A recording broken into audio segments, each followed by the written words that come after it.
At eto na, siguro yung pinakamagandang kanta na narinig ko sa tanang buhay ko.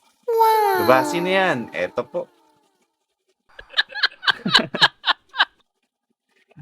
O, diba? Ayan, si... Diba? Ang galing pala nitong kumanta. Nung inimbita po siya doon sa Wish Bus para kumanta, ay kumanta talaga. 'Di ba? At yung pagkakakanta po niya ay napaka-solido. 'Di ba? Yung alam plakadong-plakado yung kanyang bitaw eh, 'di ba? Kumpleto, nandun yung pangalan, may resibo, 'di ba? At meron din mga pangyayari. So, abangan ninyo. Ano pa lang 'yun ha, parang pagkakaalam natin, unang album pa lang yung inilabas niya. Meron pa daw pangalawang album na ilalabas etong si Saldico. 'Di ba? So abangan natin 'yan. Very exciting, no? Got TV reaction.